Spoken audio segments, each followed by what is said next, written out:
Hey guys, it's MJ, and today I want to talk about how to know you're on the right path. And this is regarding, your purpose. This is actually also to do with manifestation. So when we start to get into things like the law of attraction and how to manifest and how does it work and all of that kind of stuff. And really the importance is the emotional awareness. So that's where we get into this kind of merging of spirituality and spiritual teachings like meditation, prayer, relaxation, things like mini ceremony and ritual, and then law of attraction, the idea that our thoughts create the world that we perceive. Now, the the truth is that those two go together. So our thoughts and emotions are like really interconnected. And the truth is it's oneness. It's one. So our body and our mind and our emotions and our soul, what people call like the higher self or source or soul, that beyond energy is also part of who we are. It's also part of the emotional body. So getting a handle on the emotional body is really, really important. Then the purpose of its importance is that we live in a culture and a society that typically denies the emotional body.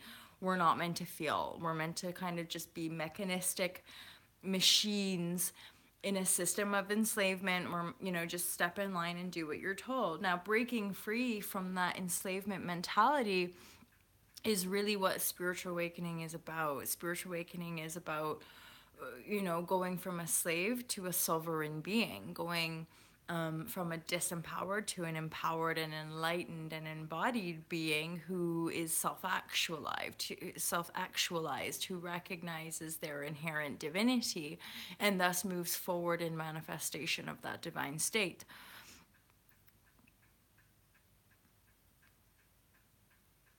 So how to know that your manifestation is coming or how to know that like you're on the right path is really to do with some pretty heavy duty emotional storms, what I like to call emotional storms that recognize when we're on this manifestation path. We often have a cycle of I actually cut it from the book, but it was desire, test, receive. So you have a desire, you test yourself, and then you receive it. You have a desire, you test yourself, and then you receive it. So it's that little testing bit. You have a desire, you put out there and you let it go, and then you're going to create a series of events to commit yourself. Is that truly the desire that you want? Is that if you want to go here, are you ready to let go of all this? Is that truly what you desire? So when life is just when life seems out of control, or when it seems like we're losing everything, or when the emotion is just so beyond intense but you're still owning it and you're not blaming the external world, that is a pretty effing awesome sign that you're on the right path.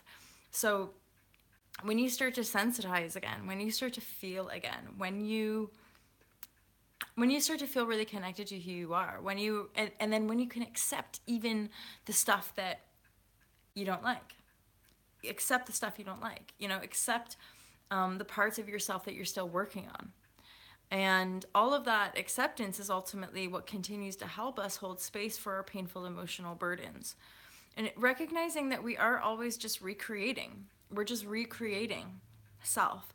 And often when we look out, or when we talk about this idea of being stuck, we it's really just the perception that nothing's changing. But then if we realize that everything is always changing, we'll start to realize those subtle changes. And everything is always in the present moment. So working with the thought and emotional connectivity. But the reason I am an advocate of letting people sit with emotional storms is that I believe that our emotional field is deeper than what most of us are kind of used to sitting with. Certainly for me, what comes through as I drop into emotional storms is this depth, this overwhelming kind of beautiful but very dark, very void, and there's divine wisdom there.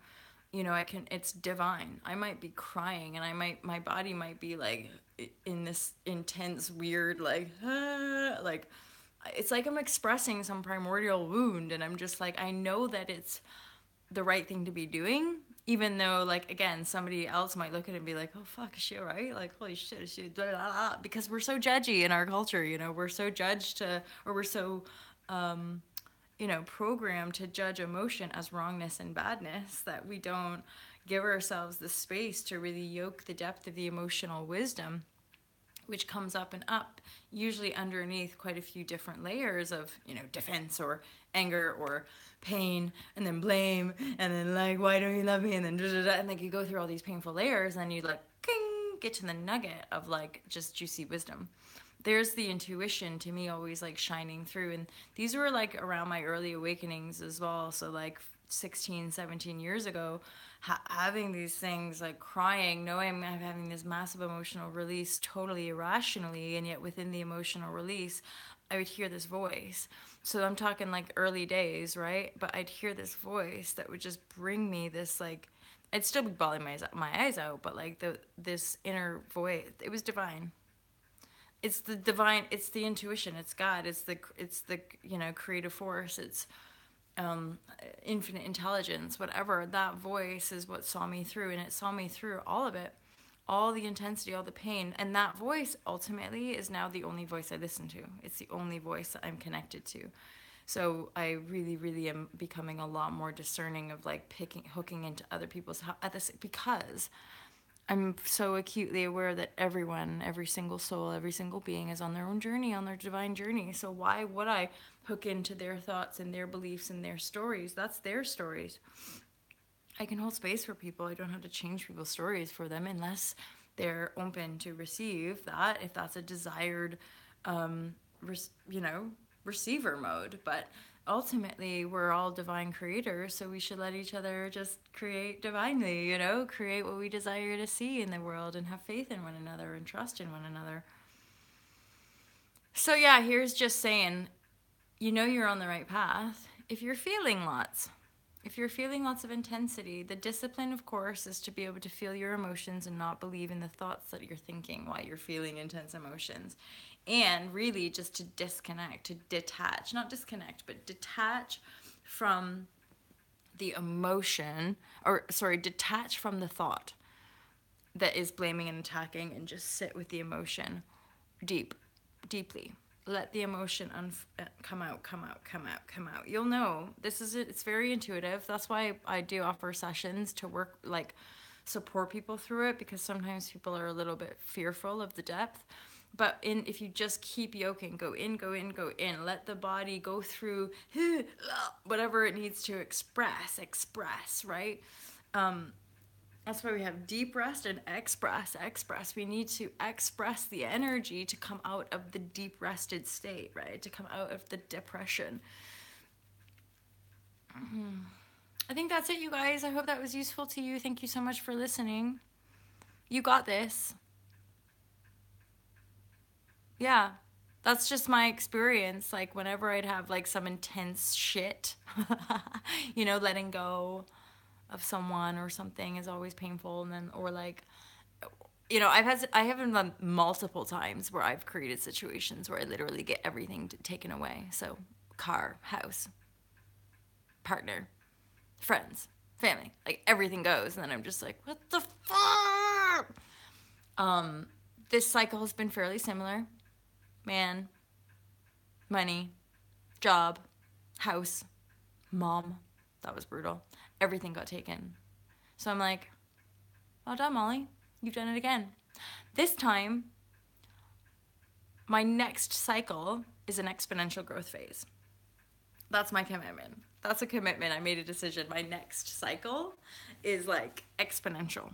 So after 2 or 3 times in my adult life, like going in these transformational cycles and like bottoming out, being like, what the fuck? This time, I'm doing it with clarity. So this time, this cycle is just basically, now it's me, Alta Love. We're on our way. We're going to keep advocating and campaigning and sharing with the world. And I've made a decision to commit to that. And I'm excited about it. I'm excited about what's coming in for Alta Love and for movements that align with Alta Love. So this isn't really like about me or about Alta Love. This is about the new paradigm. This is about the new earth, right?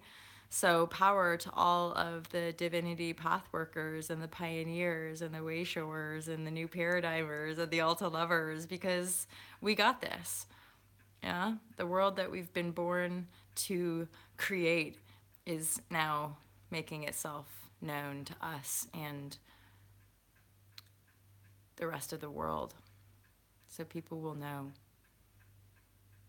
Yes, Pepe! Right on. Eating breakfast. Nice one, dude. It'll be that time for me soon as well. It's almost 6 in the morning. I thought about that this morning. I was like, what has become of me? I go to bed at 8. I wake up at 3 in the morning. I do all these live shares. You know, it's just life. What happened? I don't even remember. Sometimes, like, people show me a video on MTV or something, and I'm just like, who's that? I don't know what's going on in that world anymore. Because my sole focus is on the new paradigm and people loving each other. Have a great day, Pepe. Nice to see you, man. Take care, guys. Enjoy. Bye.